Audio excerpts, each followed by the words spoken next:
முந்து நூல் கண்டு முறைப்பட எண்ணி புலந்தொகுத்தோனே போக்கரு பனுவல். தமிழ்ல மொத்தம் எத்தனை எழுத்துக்கள் நம்ம படிச்சிருக்கோம்? 247 எழுத்துக்கள் சொன்னாங்க. எப்படி வருது?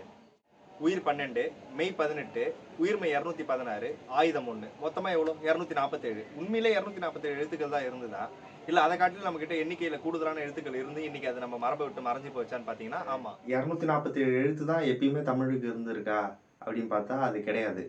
அந்த 247க்கும் மேற்பட்ட எழுத்துக்கள் தான் தமிழ்ல இருந்திருக்கு வரலாற்று நெடுகிலும். ஆனா நம்ம இன்னைக்கு கணக்கை வந்து கொஞ்சம் அதை தப்பா தான் எடுத்துட்டு இருக்கோம். என்ன காரணம்னு பார்த்தீங்கன்னா, இன்னைக்கு நம்ம சொல்ற அந்த 247ல ஒரே ஒரு எழுத்து மட்டும் தான் சார்பு எழுத்து. அதுதான் ஆயுதம். அந்த எழுத்து மட்டும் தான் சார்பு எழுத்த சொல்றோம். ஆனா தொல்காப்பியம் 3 வகையான சார்பு எழுத்து சொல்லுது. நன்னூல் 10 வகையான சார்பு எழுத்து சொல்லுது. தொல்காப்பியம் சொல்ற அந்த 3 வகையான சார்பு எழுத்து என்ன? குற்றியலிகரம், குற்றியலுகரம், ஆயுதம் எனும் முப்பாறு புள்ளியும் எழுத்தோர் அன்ன அப்படின்னு சொல்லுது சார்பு எழுத்தை பத்தி சொல்லக்குள்ள. அப்ப அந்த குற்றியலிகரமும் குற்றியலுகரமும் என்ன ஆச்சு? அது ஏன் நம்ம கணக்குல எடுத்துக்கல? ஒருவேளை அதுக்கு தனித்துவமான எழுத்து வரி வடிவம் இல்லாதது காரணமான்னு பார்த்தீங்கன்னா, அதுவும் கிடையாது. வரலாற்றுல அதுக்கான ஆதாரங்கள் இருக்கு. குற்றியலுகரம், குற்றியலுகரமும் தாமே புள்ளி பெறுமே அப்படின்ற நூற்பாலாம் நமக்கு இருக்கு. அப்ப இந்த ஆயுதத்தை மட்டும் நம்ம வந்து சார்புல இருந்து கணக்குல வச்சுட்டு மீதி 2 நீக்குனதுக்கு வந்து இந்த தொல்காப்பிய நூற்பாவை தப்பா புரிஞ்சுக்கிட்டது கூட காரணமா இருக்கலாம். என்ன காரணம்னா, அந்த நூற்பா இன்னும் கொஞ்சம் கூர்ந்து பார்த்தீங்கன்னா தெரியும். அதுல என்ன சொல்றாரு?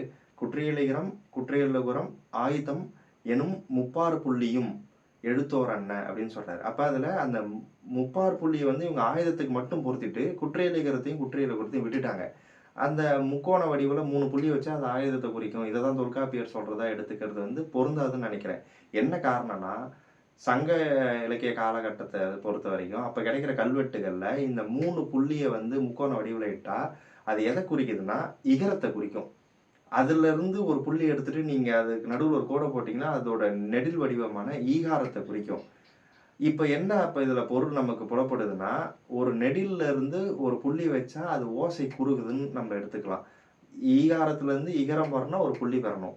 இதே தான் மெய் எழுத்துக்கு சொல்லக்குள்ள மெய்யின் இயற்கை புள்ளியோடு நிலையில் எகர ஒகரத்தின் இயற்கை மற்றே அப்படின்றாரு. அப்ப எகர ஒகர நெடில்கள்ல புள்ளி வச்சா அது தன்னோட ஓசை குறுகி குறில் எழுத்தா ஒலிக்குன்றதுதான் அதுக்கான நியதி. அப்படிதான் நம்ம பார்க்கிறோம். இப்ப இந்த 3த்தையும் அப்ப சேர்த்துக்கிட்டோம்னா 249 எழுத்துக்கள் மொத்தம் தமிழுக்கு இருக்குமானா இல்ல. அதையும் தாண்டுது. அப்போ என்னன்னா அளபடைகளையும் சேர்த்துக்கிறாங்க. எல்லாத்தையும் சேர்த்து பாவாணர் சொல்லக்குள்ள 256ன்னு சொல்றாரு. இதுவே நன்னூல்ல வந்து என்ன சொல்றாங்கன்னா 370க்கு 1 கம்மி. அது சார்பு எழுத்துக்களோட எண்ணிக்கை அவ்வளோ போகுது. 369 எழுத்துக்கள் மொத்தம் சார்புகளோட எண்ணிக்கை அப்படின்றாங்க. அப்ப தொல்காப்பியம் என்ன சொல்லுதுன்னா, அதனால தான் அடிப்படையான எழுத்துக்கள மட்டும் நமக்கு சொல்லுது. அகர முதல்ல நகர இருவாய் 30 அப்படின்னு அந்த எழுத்துக்களோட எண்ணிக்கையை சொல்லிட்டு, இந்த சார்பு எழுத்து 3ம் நீங்களாக அந்த 30 என்ற எண்ணிக்கை அடையலாம் அப்படின்னு சொல்லுது. அப்ப நம்ம இன்னைக்கு இருக்கிற அந்த பார்வைய வச்சுக்கிட்டு தமிழ் எழுத்துக்கள கணக்கிட்டா, அது ஒரு பிழையான கணக்கு நோக்கி தான் போகுது.